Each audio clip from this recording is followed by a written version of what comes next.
ঝিনাইদহে এক অনুষ্ঠানে যোগ দিতে গিয়ে হামলার শিকার হয়েছেন এনসিপির মুখ্য সংগঠক নাসির উদ্দিন পাটোয়ারি। দুপুর 2টার দিকে ঝিনাইদহ পুরাতন কালেক্টরেট মসজিদের সামনে এই ঘটনা ঘটে। প্রত্যক্ষদর্শীরা জানায়, বিভিন্ন দল থেকে এনসিপিতে যোগদান উপলক্ষে আয়োজিত এক অনুষ্ঠানে অংশ নিতে ঝিনাইদহ যান নাসির উদ্দিন পাটোয়ারি। কালেক্টরেট মসজিদে জুমার নামাজ পড়ে দলের নেতাকর্মীদের নিয়ে বের হলে একদল যুবক তাকে লক্ষ্য করে ডিম নিক্ষেপ করে। এ সময় তাদের বাধা দিতে গেলে হাতাহাতিতে জড়ায় দুই পক্ষ। এতে এনসিপির কয়েকজন আহত হয়। ছাত্রদলের কর্মীরা এই হামলার সাথে জড়িত বলে অভিযোগ করেছেন নাসির উদ্দিন পাটোয়ারি। এ ঘটনার বিচারের দাবিতে বিক্ষোভ করে এনসিপির নেতাকর্মীরা।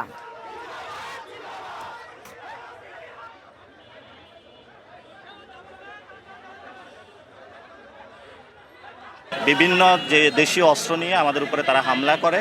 আমাদের অনেকের ফোন, ক্যামেরা থেকে শুরু করে মানিব্যাগ তারা সেখানে আমাদের ছিনতাই করে নিয়ে যায় তারা, এবং তারা অনেকগুলো ডিম নিক্ষেপ করে। আমাদের অনেক ভাই এখানে আহত হয়েছেন হকি স্টিকের আঘাতে।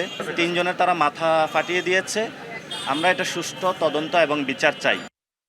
ঈদ আসবে, সাথে ক্যাশব্যাকও আসবে। নিজের বা প্রিয়জনের জন্য কেনাকাটায় এবারও নগদ পেমেন্টে পাচ্ছেন দারুণ ক্যাশব্যাক। তাই যাই কিনুন, পেমেন্ট করুন নগদে।